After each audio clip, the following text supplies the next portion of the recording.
Good morning student, welcome to second PU accountancy class. In yesterday's session already we have to solve the three problems on product method. In this session let's move on to the remaining problems under the product method. So problems on product method under the chapter 2nd. Partnership accounts basic concepts. Okay. In your question bank, question number 3rd. Maruti and Patil are partners in a firm sharing profit in the ratio of 3:2. In the business firm, there are two partners, Maruti and Patil, two partners and sharing profit and losses in the ratios of 3:2. Then first partner Maruti withdraw rupees 4,000. Withdrawn means drawing amount 4,000 quarterly, not a beginning, not a end of the each month. Here requirement is quarterly. Quarterly means Maruti withdrew the drawings amount 3 months once. Means quarterly ಅಂತ ಹೇಳಿದ್ರೆ 3 month ಗೆ ಒಂದ್ಸರಿಯಲ್ಲಿ amount ಅನ್ನು withdrawn ಅನ್ನು ತಗೊಳ್ತಾ ಹೋಗಿದ್ದಾರೆ. At beginning of each quarter, ಆ quarter ಅಲ್ಲಿ beginning ಅಲ್ಲಿ ತಗೊಳ್ತಾ ಹೋಗಿದ್ದಾರೆ. Beginning of each quarter, calculate interest on drawings at 9% per annum for the year ending 31st March 2017 under product method. So ಇಷ್ಟು ನಮಗೆ ಬೇಕಾಗಿರೋ ಇನ್ಫಾರ್ಮೇಶನ್. ಯಾರ ಅಮೌಂಟ್ ಅನ್ನು ಫೈಂಡ್ ಔಟ್ ಮಾಡಬೇಕು, ಅವರು ಎಷ್ಟನ್ನು ವಿತ್ಡ್ರಾ ಮಾಡಿದ್ದಾರೆ, ಯಾವಾಗ ಮಾಡಿದ್ದಾರೆ, ಕ್ವಾರ್ಟರ್ಲಿ ಮಾಡಿದ್ದಾರೆ. ಕ್ವಾರ್ಟರ್ಲಿ ಅಂದರೆ 3 ಮಂತ್ ಒಂದ್ಸರಿ ಮಾಡ್ತಾ ಹೋಗಿದ್ದಾರೆ. ಆ 3 ಮಂತಲ್ಲಿ ಬಿಗಿನಿಂಗ್ ಮಾಡಿದರು, ಎಂಡಿಂಗ್ ಮಾಡಿದರು, ಅದು ಇಂಪಾರ್ಟೆಂಟ್ ಆಗಿ ಬೇಕಾಗ್ತದೆ. So beginning of each quarter ಅಂತ ಹೇಳಿದ್ದಾರೆ. 3 ಮಂತಿನ ಒಂದು ಕ್ವಾರ್ಟರ್ನಲ್ಲಿ ಬಿಗಿನಿಂಗ್ ಅಲ್ಲಿ ತಗೊಳ್ತಾ ಹೋಗಿದ್ದಾರೆ. ಫಾರ್ ಎಕ್ಸಾಂಪಲ್ ಈಗ ಸ್ಟಾರ್ಟ್ ಆಗೋದು accounting period April 1st. So April 1st ಇಂದ ಹಿಡಿದು 3 ಮಂತ್ವರೆಗೂ ಒಂದು ಅಮೌಂಟನ್ನು ತಗೊಳ್ತಾ ಹೋಗಿದ್ದಾರೆ, 4,000 ಇದೆ. ದೆನ್ ರಿಮೈನಿಂಗ್ 3 ಮಂತ್ಗೆ ಅಗೈನ್ 4,000. ದೆನ್ ರಿಮೈನಿಂಗ್ 4 ಮಂತ್ಗೆ 3 ಮಂತ್ಗೆ ಅಗೈನ್ 4,000 ಅಮೌಂಟನ್ನು ವಿತ್ಡ್ರಾನ್ ತಗೊಳ್ತಾ ಹೋಗಿದ್ದಾರೆ. ಕ್ವಾರ್ಟರ್ಲಿ ಮೆಥಡಲ್ಲಿ ನಾವು ಇದನ್ನು ಫೈಂಡ್ ಔಟ್ ಮಾಡ್ತಾ ಹೋಗಬೇಕು. Interest on drawings 9% per annum. ಇಂಟ್ರೆಸ್ಟ್ನ ಫೈಂಡ್ ಔಟ್ ಮಾಡಬೇಕು ಅಂದರೆ ಪರ್ಸೆಂಟೇಜ್ ಬೇಕಾಗ್ತೈತಿ. ದೆನ್ ಎಂಡಿಂಗ್ ಡೇಟ್ ನಮಗೆ ಇಂಪಾರ್ಟೆಂಟ್ ಆಗಬೇಕು, ಯಾಕೆಂದರೆ ಡಿಸೆಂಬರು ಎಂಡಿಂಗ್ ಡೇಟ್ ಇರುತ್ತೆ, ದೆನ್ ಮಾರ್ಚ್ ಕೂಡ ಎಂಡಿಂಗ್ ಡೇಟ್ ಇರುತ್ತೆ. So January accounting period start ಆಯಿತು ಅಂದರೆ ಡಿಸೆಂಬರಿಗೆ ಎಂಡ್ ಮಾಡಿರ್ತೀವಿ. ಏಪ್ರಿಲ್ಗೆ ಅಕೌಂಟಿಂಗ್ ಪೀರಿಯಡ್ ಸ್ಟಾರ್ಟ್ ಆಯಿತು ಅಂದರೆ ಮಾರ್ಚಿಗೆ ಎಂಡ್ ಮಾಡಿರ್ತಾರೆ. ಸೊ ಹಾಗಾಗಿ ಇಲ್ಲಿ ಯಾವ್ದು ಅಕೌಂಟಿಂಗ್ ಪೀರಿಯಡ್ ಇದೆ ಅಂತ ನೋಡ್ಕೋಬೇಕು. ಸೊ ಇಲ್ಲಿ ಮಾರ್ಚ್ 31st ಇದೆ ಅಂದರೆ ಬಿಗಿನಿಂಗ್ ಡೇಟು ಏಪ್ರಿಲ್ 1ನೇ ತಾರೀಕು ಇರುತ್ತೆ ಅಂತ ಹೇಳ್ಬಿಟ್ಟು ಅಂಡರ್ಸ್ಟ್ಯಾಂಡ್ ಆಗುತ್ತೆ. ಆ್ಯಂಡ್ ದೆನ್ ಪ್ರಾಡಕ್ಟ್ ಮೆಥಡಲ್ಲಿ ಈ ಅಮೌಂಟನ್ನು ಫೈಂಡ್ ಔಟ್ ಮಾಡ್ತಾ ಹೋಗ್ತೀವಿ. ಸೊ ಆಲ್ರೆಡಿ ನಿಮಗೆ ಗೊತ್ತಿದೆ, ಪ್ರಾಡಕ್ಟ್ ಮೆಥಡಲ್ಲಿ ಫಸ್ಟ್ ನಾವು ಸ್ಟೆಪ್ 1ಅಲ್ಲಿ ಟೋಟಲ್ ಪ್ರಾಡಕ್ಟ್ ಅಮೌಂಟನ್ನು ಫೈಂಡ್ ಔಟ್ ಮಾಡ್ಕೋಬೇಕು. ಸೊ ಟೋಟಲ್ ಪ್ರಾಡಕ್ಟನ್ನು ಫೈಂಡ್ ಔಟ್ ಮಾಡಬೇಕು ಅಂದರೆ ಫಸ್ಟ್ ಡೇಟ್ ಆಫ್ ಡ್ರಾಯಿಂಗ್ಸನ್ನು ತಗೊಳ್ತಾ ಹೋಗಬೇಕು, ನೆಕ್ಸ್ಟ್ ಅಮೌಂಟ್ ಆಫ್ ಡ್ರಾಯಿಂಗ್ಸನ್ನು ತಗೊಳ್ತಾ ಹೋಗಬೇಕು, ದೆನ್ ಔಟ್ಸ್ಟ್ಯಾಂಡಿಂಗ್ ಮಂತ್ಸ್, ದೆನ್ ಪ್ರಾಡಕ್ಟನ್ನು ಫೈಂಡ್ ಔಟ್ ಮಾಡಬೇಕು. ಸೊ ಡೇಟ್ ಆಫ್ ಡ್ರಾಯಿಂಗ್ಸನ್ನು ತಗೋಬೇಕು ಅಂದರೆ quarterly beginning of each quarter ಅಂತ ಕ್ವಶನ್ ಕೊಟ್ಟಿದ್ದಾರೆ. ಸೊ ನಾವಿಲ್ಲಿ ಡೇಟನ್ನು ನಾವೇ ಹಾಕ್ಕೊಳ್ತಾ ಹೋಗಬೇಕು. ಬಿಗಿನಿಂಗ್ ಡೇಟ್ ಇರಬೇಕು, 3 ಮಂತ್ ಒಂದ್ಸರಿ ಡೇಟನ್ನು ತಗೊಳ್ತಾ ಹೋಗಬೇಕು. Then amount of drawings each quarter 4,000 ಇದೆ. ಸೊ ಎಷ್ಟು 4 ಕ್ವಾರ್ಟರ್ಸ್ ಏನು ಬರುತ್ತಲ್ಲ 4,000 ಎಂಟ್ರಿ ಮಾಡ್ತೀವಿ. ದೆನ್ ಔಟ್ಸ್ಟ್ಯಾಂಡಿಂಗ್ ಮಂತ್ ಎಷ್ಟು ಬರುತ್ತೆ, ಬಿಗಿನಿಂಗಿಂದ ಮಾರ್ಚ್ 31st ವರೆಗೂ ಕೌಂಟ್ ಮಾಡಿದ್ರೆ ಎಷ್ಟು ಔಟ್ಸ್ಟ್ಯಾಂಡಿಂಗ್ ಮಂತ್ ಬರುತ್ತೆ ಅದನ್ನು ಫೈಂಡ್ ಔಟ್ ಮಾಡ್ಕೋಬೇಕು. ದೆನ್ ಅಮೌಂಟ್ ಇಂಟು ಔಟ್ಸ್ಟ್ಯಾಂಡಿಂಗ್ ಮಂತ್ಸನ್ನು ಮಲ್ಟಿಪ್ಲಿಕೇಶನ್ ಮಾಡಿದ್ರೆ ಟೋಟಲ್ ಪ್ರಾಡಕ್ಟ್ ಎಷ್ಟು ಅಂತ ಹೇಳಿ ಸಿಗುತ್ತೆ. ಅದಾದಮೇಲೆ ಸ್ಟೆಪ್ 2ಲ್ಲಿ ಕ್ಯಾಲ್ಕುಲೇಷನ್ ಆಫ್ ಇಂಟ್ರೆಸ್ಟ್ ಆನ್ ಡ್ರಾಯಿಂಗ್ಸನ್ನು ಫೈಂಡ್ ಔಟ್ ಮಾಡಿದ್ರೆ ಆನ್ಸರ್ ನಮ್ಮದು ಫುಲ್ಫಿಲ್ ಆಗುತ್ತೆ. So let's move on to the solution.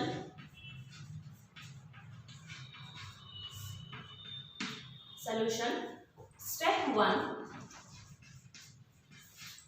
calculation of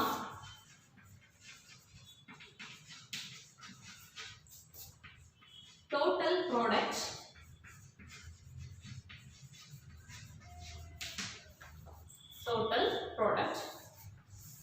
and 4 columns. First column date of drawings, second column amount of drawings, third column outstanding months, and fourth column product column.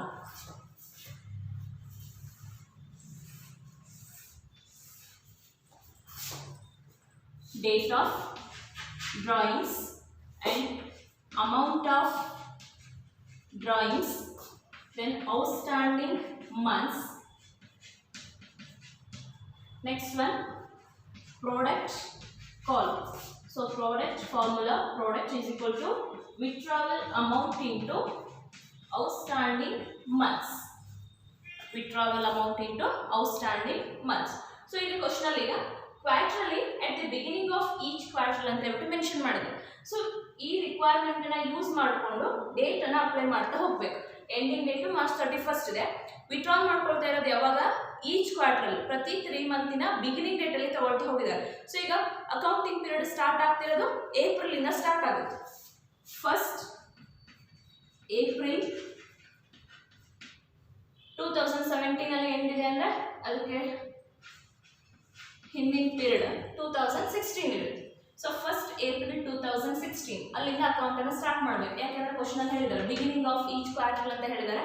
So beginning date ಇಂದ start ಮಾಡ್ತೀರಾ. ಇಲ್ಲಿಂದ ಈಗ 3 month ನ gap ಕೊಡ್ಬೇಕು. April, May, June 3 month ಆಯ್ತು. Next month July. First July 2016, July to 3 month ಅನ್ನ count ಮಾಡಿ. July, August, September 3 month ಆಯ್ತು. Next month October. First October 2016, October to 3 month gap ಬಿಟ್ಟು ನೆಕ್ಸ್ಟ್ ಮಂತ್ ಅನ್ನ ಸ್ಟಾರ್ಟ್ ಮಾಡಿ.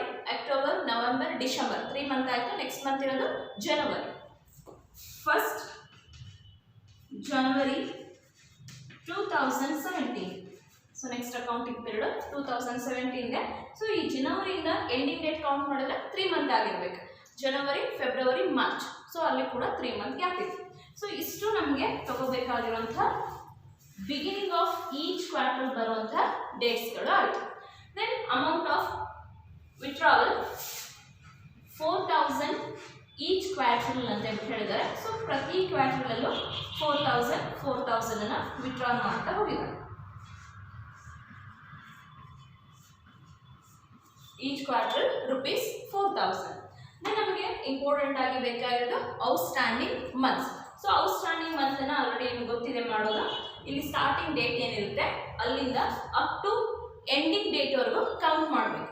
So April 1ನೇ ತಾರೀಕಿದೆ. April to March count ಮಾಡಿದ್ರೆ full 4 year ಇದೆ. 4 ಇಯರ್ ಮೀನ್ಸ್ 12 ಮಂತ್ಸ್ ಬರುತ್ತೆ. Next July 1st to March 31st. July, August, September, October, November, December, January, February, March, total 9 month. So ಇಲ್ಲಿ quarterly 9 month ಒಂದ್ಸರಿ ಇರೋದ್ರಿಂದ 3 month ಒಂದ್ಸರಿ ಇರೋದ್ರಿಂದ 3 ಮಂತ್ಸ್ ಇಲ್ಲಿ deduct ಮಾಡ್ತಾ ಹೋದ್ರೆ ಗೊತ್ತಾಗುತ್ತೆ ನಿಮಗೆ. 12 ಅಲ್ಲಿ 3 ಮೈನಸ್ ಮಾಡಿದ್ರಿ 9 ಬಂತು. ಈಗ 9 ಅಲ್ಲಿ 3 ಲೆಸ್ ಮಾಡಿದ್ರೆ 6 ಬರಬೇಕು. 6 ಅಲ್ಲಿ 3 ಲೆಸ್ ಮಾಡಿದ್ರೆ ಅಗೈನ್ 3ನೇ ಬರುತ್ತೆ. ಇಲ್ಲ ಮಂತ್ ಆದ್ರೂ ಕೌಂಟ್ ಮಾಡೋದಾದ್ರೆ ಮಾಡ್ಕೋಬಹುದು. ಅಕ್ಟೋಬರ್ 1st ಇದೆ. October 1st to March 31st. October, November, December, January, February, March, total 6 month. Then last quarter January 1st to 31st March. January, February, March. So remaining only 3 month. ಇಲ್ಲಿ 4 quarters ಆಯಿತು. 1 2 3 4 quarters ಇದೆ. Then ನಮಗೆ ಬೇಕಾಗಿರೋದು ಏನಿದೆ, product amount. So product amount ಅನ್ನು ಮಾಡಬೇಕು ಅಂದರೆ amount into outstanding months formula ಇದೆ. ಸೊ ಅಮೌಂಟ್ ಇದೆ, ಔಟ್ಸ್ಟ್ಯಾಂಡಿಂಗ್ ಮಂತ್ ಇದೆ. ಸೊ ಇದೆರಡನ್ನ ಮಲ್ಟಿಪ್ಲಿಕೇಶನ್ ಮಾಡಿದ್ರೆ ಇಂಟು ಮಾಡ್ತಾ ಹೋದ್ರೆ ನಮಗೆ ಆನ್ಸರ್ಸ್ ಬರುತ್ತೆ. ಅಲ್ಲಿ ಪ್ರಾಡಕ್ಟ್ ಆನ್ಸರ್ ಎಷ್ಟು ಅಂತ ಹೇಳ್ಬಿಟ್ಟು ಸಿಗುತ್ತೆ. ಸೊ ನಿಮ್ಗೆ ಗೊತ್ತಾಗಿಲ್ಲ ಅಂದರೆ ಇಲ್ಲಿ ಬರ್ಬೋದು 4000 amount into outstanding months 12. Then same amount 4000 into 9. Then 4000 into 6. Last outstanding period 4000 into 3. So ಇದಿಷ್ಟು ಮಲ್ಟಿಪ್ಲಿಕೇಶನ್ ಮಾಡ್ತಾ ಹೋದ್ರೆ ನಮಗೆ ಈಚ್ ಕ್ವಾರ್ಟರ್ ಪ್ರಾಡಕ್ಟ್ ಅಮೌಂಟ್ ಎಷ್ಟು ಅಂತ ಸಿಗುತ್ತೆ. ಪ್ರತಿ ಕ್ವಾರ್ಟರ್ ಅಲ್ಲಿ ಬರುವಂತಹ ವಿತ್ಡ್ರಾ ಮಾಡ್ಕೊಂಡಿರುವಂತಹ ಪ್ರಾಡಕ್ಟ್ ಅಮೌಂಟ್ ಎಷ್ಟು ಅಂತ ಹೇಳ್ಬಿಟ್ಟು ನಮಗೆ ಗೊತ್ತಾಗ್ತಾ ಹೋಗುತ್ತೆ. Next 4000 into 12 48,000.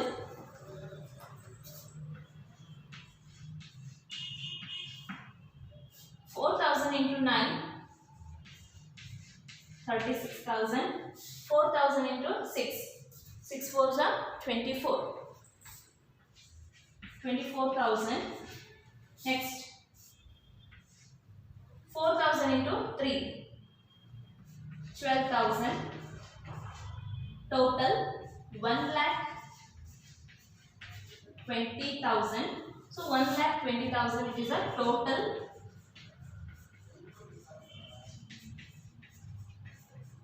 product rupees 1,20,000. So in case question ಅಲ್ಲಿ ನಿಮಗೆ ಅವರೇ ಡೇಟ್ ಮತ್ತೆ ಅಮೌಂಟ್ ಕೊಟ್ಟಿಲ್ಲ ಅಂದ್ರೆ ನಾವೇ ಡೇಟನ್ನು ಹಾಕೋಬೇಕು. ಅವ್ರು ಏನು ರಿಕ್ವೈರ್ಮೆಂಟ್ ಕೊಟ್ಟಿದ್ದಾರೆ, ಈಚ್ ಕ್ವಾರ್ಟರ್ ಅಂತ ಕೊಟ್ಟಿದ್ದಾರಾ ಅಥವಾ ಎಂಡ್ ಆಫ್ ದಿ ಕ್ವಾರ್ಟರ್ ಅಂತ ಕೊಟ್ಟಿದ್ದಾರೋ, ಬಿಗಿನಿಂಗ್ ಕೊಟ್ಟಿದ್ದಾರೋ, ಎಂಡ್ ಕೊಟ್ಟಿದ್ದಾರೋ, ಯಾವ್ದು ನೋಡಿಕೊಂಡು ಡೇಟನ್ನು ನಾವೇ ಮಾಡ್ಕೋಬೇಕು. ಸೊ ಯಾವುದು ರಿಕ್ವೈರ್ಮೆಂಟ್ಸ್ ಡೇಟ್ ಇರುತ್ತೆ ಅದನ್ನು ಹಾಕೋಬೇಕು. ಅಲ್ಲಿಂದ ಎಂಡಿಂಗ್ ಡೇಟ್ವರೆಗೂ ಕೌಂಟ್ ಮಾಡಿದ್ರೆ ನಮ್ಗೆ ಔಟ್ಸ್ಟ್ಯಾಂಡಿಂಗ್ ಮಂತ್ಸ್ ಬರುತ್ತೆ. ಅಮೌಂಟ್ ಇಂಟು ಔಟ್ಸ್ಟ್ಯಾಂಡಿಂಗ್ ಮಂತ್ಸ್ ಅನ್ನು ಮಾಡಿದ್ರೆ ಟೋಟಲ್ ಪ್ರಾಡಕ್ಟ್ ಆನ್ಸರ್ ಸಿಗುತ್ತೆ. ಸೊ ಟೋಟಲ್ ಪ್ರಾಡಕ್ಟ್ ಆನ್ಸರ್ ಸಿಕ್ಕ ಮೇಲೆ ಸೆಕೆಂಡ್ ಸ್ಟೆಪ್ ಇದೆ, calculation of interest on drawings. ಅದನ್ನು ಫೈಂಡ್ ಔಟ್ ಮಾಡ್ತಾ ಹೋಗ್ತೀವಿ. Step second,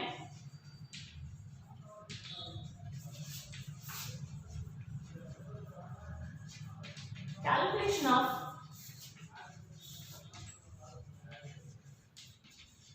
interest on drawings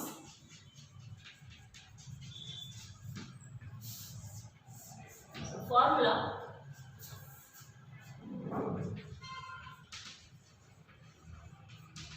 interest on drawings is equal to total product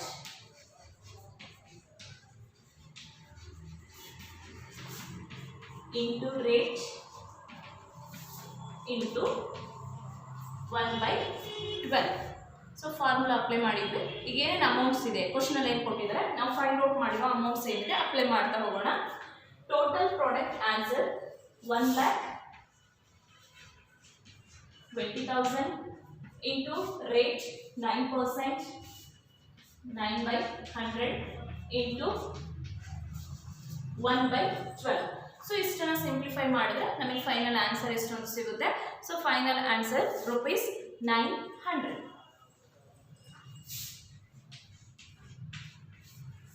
Therefore, interest on Murthy drawings rupees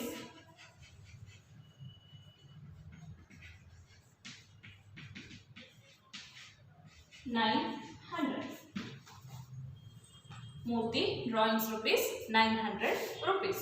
so ಇದಿಷ್ಟು ನಮಗೆ quarterly ಕೊಟ್ಟಾಗ ಯಾವ ರೀತಿ ಮಾಡಬೇಕು ಅನ್ನೋದನ್ನ ಈ ಕ್ವಶನ್ ಅಲ್ಲಿ ನಾವು ನೋಡ್ತಾ ಇದ್ದೀವಿ.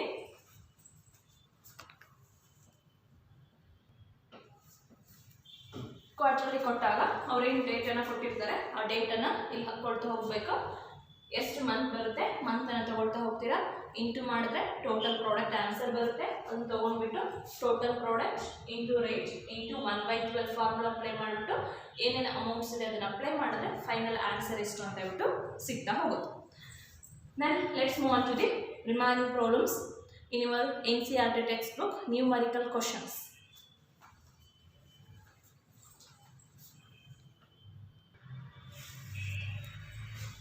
Next question, numerical question in your NCERT textbook, page number 106, question number 17. Here, Rishi is a partner in a firm. He withdrew the following amounts during the year ended March 31st, 2014. Interest on drawings is charged 10% per annum. Calculate interest on drawings. So interest on ಡ್ರಾಯಿಂಗ್ಸನ್ನು find out ಮಾಡಿ ಏನೇನು ಐಟಮ್ಸನ್ನು ಕೊಟ್ಟಿದ್ದಾರೆ, ಅಮೌಂಟ್ಸನ್ನು ಕೊಟ್ಟಿದ್ದಾರೆ, ಡೇಟ್ಸನ್ನು ಕೊಟ್ಟಿದ್ದಾರೆ, ಅದನ್ನು use ಮಾಡಿಕೊಂಡು ರಿಷಿ ಅನ್ನೋ ಪಾರ್ಟ್ನರ್ದು ಎಷ್ಟು ಇಂಟ್ರೆಸ್ಟ್ ಆನ್ ಡ್ರಾಯಿಂಗ್ಸ್ ಬರುತ್ತೆ ಅನ್ನೋದನ್ನು ನಾವಿಲ್ಲಿ ಫೈಂಡ್ ಔಟ್ ಮಾಡಬೇಕು. ಬಟ್ ಇಲ್ಲಿ ಕ್ವಶನಲ್ಲಿ ಎಲ್ಲಿ ಯಾವ ಮೆಥಡ್ ಮಾಡಬೇಕು ಅಂತ ಹೇಳಿಲ್ಲ.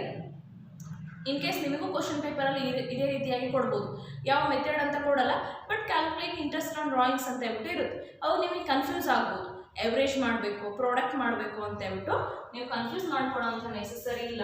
Varying dates and varying amounts given in the problem at that time you will use the product method steps only.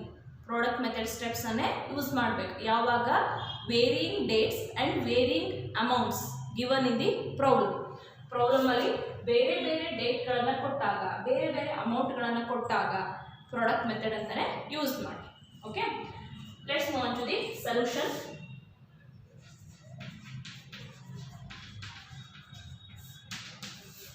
Question ಗೊತ್ತಾಯ್ತಲ್ಲ, ರಿಷಿ ಅನ್ನೋ ಪಾರ್ಟ್ನರ್ ಇದ್ದಾರೆ, ವಿತ್ಡ್ರಾ ಮಾಡ್ತಿರುವಂತಹ ಅಮೌಂಟ್ಸ್ ಬೇರೆ ಕೊಟ್ಟಿದ್ದಾರೆ, ಇಲ್ಲಿ 10% ಇಂಟ್ರೆಸ್ಟ್ ರೇಟ್ ಇದೆ, ಇಂಟ್ರೆಸ್ಟ್ ಆನ್ ಡ್ರಾಯಿಂಗ್ಸ್ ಅನ್ನ ಫೈಂಡ್ ಔಟ್ ಮಾಡಬೇಕು. ಇಲ್ಲಿ ವಿತ್ಡ್ರಾ ಮಾಡ್ಕೊಳ್ತಾ ಇರೋದು May 1st ಇಂದ ಸ್ಟಾರ್ಟ್ ಮಾಡ್ತಿದ್ದಾರೆ, year ending date March 31st, 2014 ಇದೆ. ಸೊ ಇಲ್ಲಿ ಏನೇನು ಡೇಟ್ಸ್ ಕೊಟ್ಟಿದ್ದಾರೆ ಅದೆಲ್ಲ ಪ್ರಾಡಕ್ಟ್ ಟೇಬಲ್ ಅಂಡರ್ ಅಲ್ಲಿ ನಾವು ನೀಟಾಗಿ ತಗೊಳ್ತಾ ಹೋಗ್ತೀವಿ. ದೆನ್ ಔಟ್ಸ್ಟ್ಯಾಂಡಿಂಗ್ ಮಂತ್ಸ್ ಅನ್ನ ಕೌಂಟ್ ಮಾಡಬೇಕಾದ್ರೆ May 1st ಇಂದ March 31st, 2014 ಎಷ್ಟು ಔಟ್ಸ್ಟ್ಯಾಂಡಿಂಗ್ ಮಂತ್ ಬರುತ್ತೆ ಅಂತ ಕೌಂಟ್ ಮಾಡಬೇಕು. Then July 31st to March 31st, September 30 to March 31st, November 30 to March 31st, January 1st to March 31st and March 31st to March 31st ಎಷ್ಟು month ಬರುತ್ತೆ outstanding ಅನ್ನೋದನ್ನ ನಾವು count ಮಾಡಿಬಿಟ್ಟು third column ಅಲ್ಲಿ outstanding months column ಅಲ್ಲಿ entry ಮಾಡಿಕೊಂಡು product ಅನ್ನ find out ಮಾಡಿ ದೆನ್ ಇಂಟ್ರೆಸ್ಟ್ ಆನ್ ಡ್ರಾಯಿಂಗ್ಸ್ ಅನ್ನ ಫೈಂಡ್ ಔಟ್ ಮಾಡಿದ್ರೆ ಆನ್ಸರ್ ಕಂಪ್ಲೀಟ್ ಆಗುತ್ತೆ. ಸೊಲ್ಯೂಷನ್ ನೋಡೋಣ. ಸ್ಟೆಪ್ 1, calculation of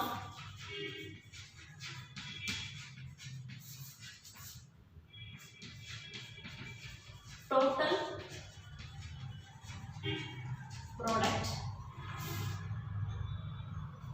ಗೊತ್ತಾಗುತ್ತಲ್ಲ, ಈ ಕಡೆ ಇರೋದೆಲ್ಲ ಇದು ಕ್ವಶನ್ ಇದೆ, ಈ ಕಡೆ ಮಾಡ್ತಿರೋದು solution.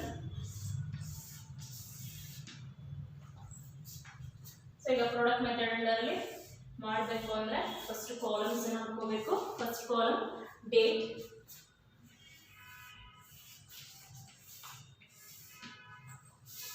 Date, amount, outstanding months and total product column last. So first date ಕಾಲಮಲ್ಲಿ ಕ್ವಶನಲ್ಲಿ ಏನು ಡೇಟ್ಸ್ ಕೊಟ್ಟಿದ್ದಾರೆ ಆ ಡೇಟ್ಸ್ನೆಲ್ಲ ಬರ್ಕೊಳ್ತಾ ಹೋಗೋಣ. ಫಸ್ಟ್ ಇರೋದು 1st May 2013, 31st July 2013, next 30 September 2013, next date 30 November 2013, next 1st John 2014, next one 31st March 2014. So ಇಷ್ಟು ಕೊಟ್ಟಿರುವಂತಹ dates ಇದೆ. ಇನ್ನು second column amount, first withdrawal amount 12,000, second period 6,000, next 9,000, next 12,000, next 8,000, last outstanding bill withdrawal amount 7,000. ಇಷ್ಟು ನಮ್ಗೆ ಕೊಟ್ಟಿರುವಂಥ information ಇದೆ. So ಇವಾಗ ನಾವು ಮಾಡಬೇಕಾಗಿರೋದು ಇಂಪಾರ್ಟೆಂಟ್ ಆಗಿ ನಮಗೆ ಬೇಕಾಗಿರೋದು ಇಲ್ಲಿ outstanding months. So outstanding months ಅನ್ನ ಫೈಂಡ್ ಔಟ್ ಮಾಡಬೇಕು ಅಂದರೆ May 1st ಅಂತ ಕೊಟ್ಟಿದ್ದಾರೆ. ಸೊ May 1st ಇಂದ ಕ್ವಶನ್ ಅಲ್ಲಿ ಯಾವ ಡೇಟ್ ಇದೆ ಎಂಡಿಂಗ್ ಅಂತ ನೋಡಿ, March 31st, 2014 ಅಲ್ಲಿವರೆಗೂ ಎಷ್ಟು ಮಂತ್ ಆಗುತ್ತೆ ಅಂತ ಕೌಂಟ್ ಮಾಡ್ತಾ ಹೋಗಬೇಕಾಗುತ್ತೆ. ಸೊ ಫಸ್ಟ್ ಮಂತ್ ಏಪ್ರಿಲ್ ಇರುತ್ತೆ. ಸೊ ಏಪ್ರಿಲ್ ಕೊಟ್ಟಿಲ್ಲ, ಮೇ ಕೊಟ್ಟಿದ್ದಾರೆ. ಮೇ 1ನೇ ತಾರೀಕಿದೆ. ಮೇ ಇಂದ ಮಾರ್ಚ್ ಅವರು ಕೌಂಟ್ ಮಾಡಿದ್ರೆ 11 ಮಂತ್ಸ್ ಬರುತ್ತೆ. 11 months. Next July 31st, April ಇಲ್ಲ, ಮೇ ಇಲ್ಲ, ಜೂನ್ ಇಲ್ಲ, ಜುಲೈ ಇಲ್ಲ. ಜುಲೈ ಕೂಡ 31st ಕೊಟ್ಟಿದ್ದಾರೆ. ಸೊ ಜುಲೈ 31st ಇದೆ ಅಂದರೆ ಎಂಡಿಂಗ್ ಡೇಟ್. ಸೊ ಹಾಗಾಗಿ ಜುಲೈ ಮಂತನ್ನು ಕೌಂಟ್ ಮಾಡೋಕ್ಕೆ ಬರಲ್ಲ. ಜುಲೈ ಬಿಟ್ಟು ನೆಕ್ಸ್ಟ್ ಆಗಸ್ಟಿಂದ ಕೌಂಟ್ ಮಾಡಬೇಕು. August, September, October, November, December, January, February, March, total 8 month ಬರುತ್ತೆ. ನೆಕ್ಸ್ಟ್ ಸೆಪ್ಟೆಂಬರ್ 30 ಇದೆ. ಸೆಪ್ಟೆಂಬರ್ ಬಿಟ್ಟು ನೆಕ್ಸ್ಟ್ ಮಂತ್ ಅಕ್ಟೋಬರ್ ಇಂದ ಕೌಂಟ್ ಮಾಡ್ತೀರಾ. October to March 6 month. Next November 30 ಇದೆ. ನವೆಂಬರ್ 30 ಎಂಡಿಂಗ್ ಡೇಟ್ ಇದೆ. ಸೊ ನವೆಂಬರ್ ಬಿಡಿ, ನೆಕ್ಸ್ಟ್ ಮಂತಿಂದ ಕೌಂಟ್ ಮಾಡಿ. ನೆಕ್ಸ್ಟ್ ಮಂತ್ ಇರೋದೆ December, January, February, March, 4 month. Next ಜನವರಿ 1st ಇದೆ, 1ನೇ ತಾರೀಕು. ಸೊ ಜನವರಿ 1 ಇದೆ ಅಂದರೆ ಜನವರಿ ಇನ್ಕ್ಲೂಡ್ ಮಾಡಿಕೊಂಡು ಡೇಟನ್ನು ಕೌಂಟ್ ಮಾಡಬೇಕು. January, February, March, 3 months. then last period March 31st, ending date also March 31st, so 0 outstanding months.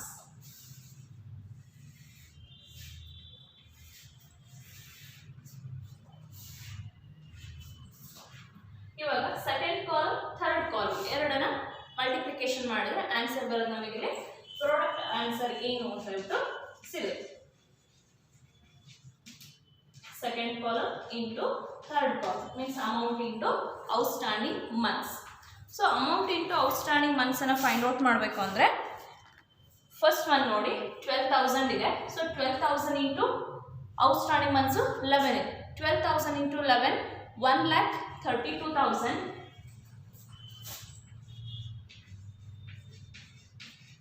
Then second outstanding period 6,000 into 8,000, 8 48,000. 6,000 into 8 48,000.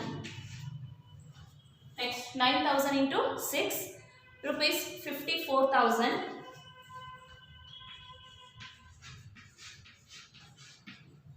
Next 12,000 into 4 rupees 48,000. Next 8,000 into 3 24,000. And last amount 7,000 into 0 value 0. So ಇವಾಗ ಇಷ್ಟನ್ನ total ಮಾಡ್ಕೊಂಡು ನಮಗೆ answer ಬರೋದು total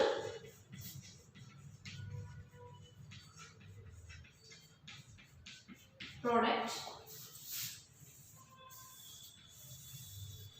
1,32,000 plus 48 plus 54 plus 48,000 plus 24,000. Total answer 3,06,000.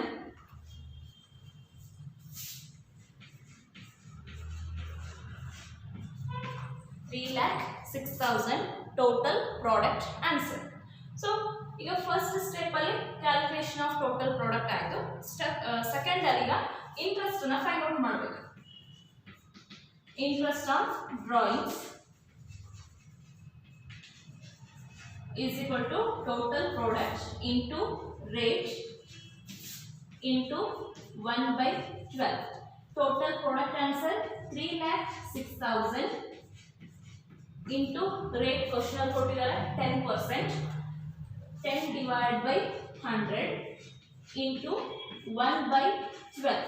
So ಇಷ್ಟನ್ನ ನಾವು calculate ಮಾಡಿ simplify ಮಾಡಿದ್ರೆ 1,06,000 into 10% into 1/12. ಇಷ್ಟನ್ನು calculation ಮಾಡಿದಾಗ final answer ಬರೋದು ನಮಗೆ 2,295.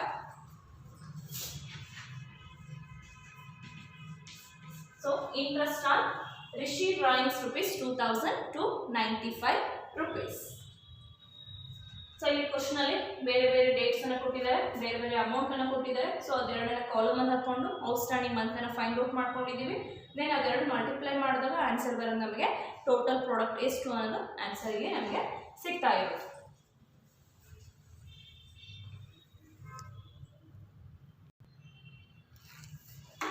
Okay, next question, numerical question, question number 24. Harish is a partner in a firm. He withdrew the following amounts during the year ended December 31st, 2015. So ಇಲ್ಲಿ ನಾವು ಹಿಂದೆ ಮಾಡಿರೋ question ಅಲ್ಲಿ March 31st ಅಂತ ಕೊಡ್ತಿದ್ರು, but ಇದರಲ್ಲಿ ಡಿಸೆಂಬರ್ 31st ಇದೆ. So December 31st end ಇದೆ ಅಂತಂದ್ರೆ ಸ್ಟಾರ್ಟಿಂಗ್ ಡೇಟ್ ಜನವರಿ 1st ಇದೆ. ಸೊ ಜನವರಿ 1st ಇಂದ ಅಕೌಂಟಿಂಗ್ ಪೀರಿಯಡ್ ಸ್ಟಾರ್ಟ್ ಆಗಿದೆ, ಎಂಡಿಂಗ್ ಡೇಟು ಡಿಸೆಂಬರ್ 31st ಇದೆ. Interest on drawings is charged 7.5% per annum. Calculate interest on drawings under the product method. Date February 1st, May 1st, June 30, October 31st, December 31st. Withdrawal amount 4,000, 10,000, 4,000, 12,000, 4,000. So ಇಷ್ಟು ನಮಗೆ ಕೊಟ್ಟಿರುವಂಥ information ಇದೆ. So ಇದನ್ನು use ಮಾಡಿಕೊಂಡು first product total ಅನ್ನು find out ಮಾಡಬೇಕು, next interest ಅನ್ನು find out ಮಾಡ್ತಾ ಹೋಗಬೇಕು. Step 1 calculation of total product. First column date ಅನ್ನು ಏನೇನು ಮೆನ್ಷನ್ ಮಾಡಿದ್ದಾರೆ ಅದನ್ನು ಅಪ್ಲೈ ಮಾಡ್ತಾ ಹೋಗೋಣ. First Feb means February 2015. Next 1st May 2015. Next 30 June 2015. next 31st October 2015, 31st December 2015. ಇಷ್ಟು ಡೇಟ್ಸ್ ಅನ್ನ ಕ್ವಶನ್ ಅಲ್ಲಿ ಮೆನ್ಷನ್ ಮಾಡಿರೋದು. ನಾವು ನೀಟಾಗಿ ಅದನ್ನ ಅರೇಂಜ್ ಮಾಡಿ ಬರ್ಕೊಳ್ತಾ ಹೋಗ್ಬೇಕು. 1st February 2015, 1st May 2015, then 30th June, next October 31st, then December 31st. ಇಷ್ಟನ್ನ ಕೊಟ್ಟಿದ್ದಾರೆ. ಅಮೌಂಟ್ ಅನ್ನು ಹಾಕೊಳ್ಳೋಣ. Withdrawal amount first 4000, second 10,000, again 4,000, 12,000, again 4,000. So ಇಷ್ಟು ವಿತ್ಡ್ರಾವಲ್ ಅಮೌಂಟ್ಸ್ ಇದೆ. ಸೊ ನೆಕ್ಸ್ಟ್ ನಮಗೆ ಬೇಕಾಗಿರೋದು outstanding month. So outstanding month ಅಂದರೆ ಫೆಬ್ರವರಿಯಿಂದ ತಗೊಳ್ತಾ ಹೋಗಿದ್ದಾರೆ. ಸೊ ಫೆಬ್ರವರಿಯಿಂದ ಕೌಂಟ್ ಮಾಡ್ತೀರಾ. ಎಲ್ಲಿವರೆಗೂ? ಮಾರ್ಚ್ ಅಂತ ತಗೊಳಂಗಿಲ್ಲ ಇಲ್ಲಿ. ಡಿಸೆಂಬರ್ 31st 2015 ಇದೆ. ಅಕೌಂಟಿಂಗ್ ಪೀರಿಯಡ್ ಸ್ಟಾರ್ಟಿಂಗ್ ಇರೋದು ಜನವರಿ 1st 2015 ಇದೆ and ending date December 31st 2015 ಇದೆ. ಸೊ ಈ ಎರಡು ಅಕೌಂಟಿಂಗ್ ಪೀರಿಯಡ್ ಮಧ್ಯದಲ್ಲಿ ಬರುವಂಥ ಮಂತ್ಗಳನ್ನು ಇಲ್ಲಿ ತಗೊಳ್ತಾ ಹೋಗಿದ್ವಿ. ಸೊ ಹಾಗಾಗಿ ಫೆಬ್ರವರಿ 1st ಇಂದ ಎಂಡಿಂಗ್ ಡೇಟು ಡಿಸೆಂಬರ್ 31st ಇದೆ. ಇಲ್ಲಿವರೆಗೂ ಎಷ್ಟು ಮಂತ್ ಆಗುತ್ತೆ ಅದನ್ನ ಎಂಟ್ರಿ ಮಾಡಬೇಕು. ಫೆಬ್ರವರಿ 1st ಇದೆ. February, March, April, May, June, July, August, September, October, November, December. Total 11 months ಆಗುತ್ತೆ. 11 ಮಂತ್. ಫೆಬ್ರವರಿ 1ನೇ ತಾರೀಕಿದೆ. ಸೊ ಫೆಬ್ರವರಿ ಇನ್ಕ್ಲೂಡ್ ಮಾಡಿಕೊಂಡು ಕೌಂಟ್ ಮಾಡಿಕೊಂಡ್ರೆ ಸೊ ಜನವರಿ 1 ಅಂದ್ಬಿಟ್ರೆ ಇನ್ನು ಉಳಿದಿರೋದು 11 ಮಂತ್ಸ್ ಇದೆ. So 11 outstanding months. Next May 1st ಇದೆ. ಸೊ ಮೇ 1st ಇಂದ ಎಲ್ಲಿವರೆಗೂ ಕೌಂಟ್ ಮಾಡ್ತೀರಾ? ಡಿಸೆಂಬರ್ 31st ವರೆಗೂ ಕೌಂಟ್ ಮಾಡಬೇಕು. May to December 8th month ಆಗುತ್ತೆ. May, June, July, August, September, October, November, December 8 month ಆಯಿತು. ಸೊ 8 ಔಟ್ಸ್ಟ್ಯಾಂಡಿಂಗ್ ಮಂತನ್ನು ಕೊಡಿ. ನೆಕ್ಸ್ಟ್ ಜೂನ್ 30 ಇದೆ. ಜೂನ್ 30 ಅಂದರೆ ಜೂನ್ ಮಂತನ್ನು ಕೌಂಟ್ ಮಾಡೋಂಗಿಲ್ಲ, ಬಿಡಿ. ನೆಕ್ಸ್ಟ್ ಜುಲೈಯಿಂದ ಕೌಂಟ್ ಮಾಡಿ. July, August, September, October, November, December ಎಷ್ಟಾಯಿತು? 6 ಮಂತ್ ಇದೆ. So 6 outstanding period. Next October 31st ಇದೆ. ಸೊ ಅಕ್ಟೋಬರ್ 31st ಇದೆ ಅಂದರೆ ಅಕ್ಟೋಬರ್ ಮಂತನ್ನು ಬಿಟ್ಟು ಕೌಂಟ್ ಮಾಡಿ. ಅಕ್ಟೋಬರ್ ಬಿಟ್ಟರೆ ಇನ್ನು ಉಳಿದಿದ್ದು ನವೆಂಬರ್ ಆ್ಯಂಡ್ ಡಿಸೆಂಬರ್ 2 ಮಂತ್ ಬರುತ್ತೆ. ಲಾಸ್ಟ್ ಇರೋದು ಡಿಸೆಂಬರ್ 31st, ಎಂಡಿಂಗ್ ಡೇಟ್ ಇರೋದು ಡಿಸೆಂಬರ್ 31st ಇದೆ. ಸೊ ಎಷ್ಟು ಔಟ್ಸ್ಟ್ಯಾಂಡಿಂಗ್ ಮಂತ್ಸ್ ಬರಲ್ಲ. ಸೊ 0 ಔಟ್ಸ್ಟ್ಯಾಂಡಿಂಗ್ ಮಂತ್ಸ್ ಅಂತ ಕೊಡು. 0 ಔಟ್ಸ್ಟ್ಯಾಂಡಿಂಗ್ ಮಂತ್. ಸೊ ಈಗ ಅಮೌಂಟ್ ಇಂಟು ಔಟ್ಸ್ಟ್ಯಾಂಡಿಂಗ್ ಕಾಲಮ್ಸ್ ಅನ್ನು ಮಲ್ಟಿಪ್ಲಿಕೇಶನ್ ಮಾಡಿದ್ರೆ ಆನ್ಸರ್ ನಮಗೆ ಬರೋದು ಪ್ರಾಡಕ್ಟ್ ಆನ್ಸರ್ ಬರ್ತಾ ಹೋಗುತ್ತೆ. ಸೊ ಫಸ್ಟ್ ಇರೋದು 4,000 ಇಂಟು 11 ಇದೆ. So 4,000 into 11 44,000, 10,000 into 8 80,000,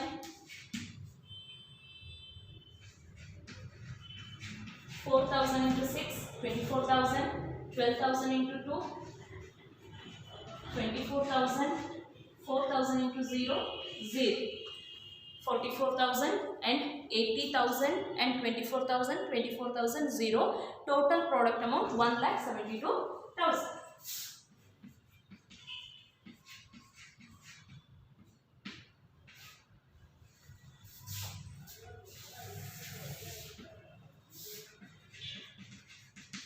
Total product rupees 1,72,000. Step second, calculation of interest on capital. So interest on drawings. Interest on drawings is equal to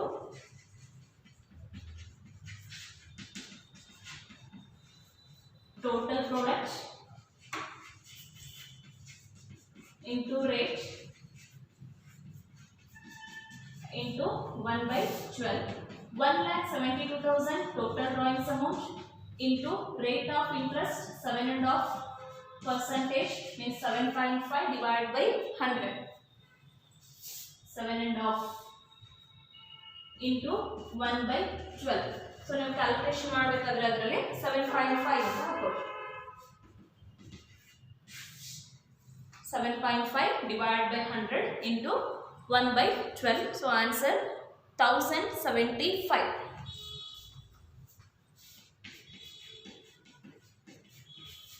1075. Interest on drawings of the Harish rupees. Harish ಅವರದು interest on drawings amount ಎಷ್ಟು ಬಂತು 1075 answer ಬಂದಿದೆ. So it is a numerical question number 24.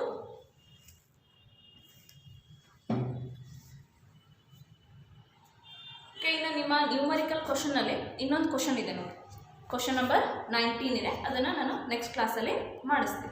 Question number 19. So question number 19 ಒಂದಾದರೆ ಮತ್ತು ಯಾವುದು numerical ಕ್ವಶನ್ಸಲ್ಲಿ product ಮೆಥಡಲ್ಲಿ ಬೇರೆ questions ಇಲ್ಲ, ಅದೊಂದಾದರೆ ನ್ಯೂಮರಿಕಲ್ ಕ್ವಶನ್ಸ್ ಕೂಡ ಕಂಪ್ಲೀಟ್ ಆಗುತ್ತೆ. ದೆನ್ ನಿಮಗೆ ಆಲ್ರೆಡಿ ಈ ಹಿಂದೆ 3 ಪ್ರಾಬ್ಲಮ್ಸ್ ಏನು ಕೊಟ್ಟಿದ್ರು ಅದು ಕ್ವಶನ್ ಬ್ಯಾಂಕಲ್ಲಿತ್ತು. ಸೊ ಕ್ವಶನ್ ಬ್ಯಾಂಕ್ ಕ್ವಶನ್ಸ್ ಕೂಡ ಕಂಪ್ಲೀಟ್ ಆಯಿತು. ಸೊ ಇನ್ನೊಂದು ಕ್ವಶನ್ ಇದೆ, ಅದನ್ನು ಮಾಡಿಸ್ಬಿಟ್ಟು ಎಕ್ಸ್ಟ್ರಾ ಒಂದು 2-3 ಕ್ವಶನನ್ನು ಮಾಡಿಸ್ತೀನಿ. ಇವಿಷ್ಟು ನೋಡ್ಕೊಳ್ರಿ, ಮೋಸ್ಟ್ಲಿ ನಿಮ್ಗೆ ಅರ್ಥ ಆಗ್ಬೋದು ಅಂತ ಅಂದ್ಕೊಳ್ತೀನಿ. Okay, thank you.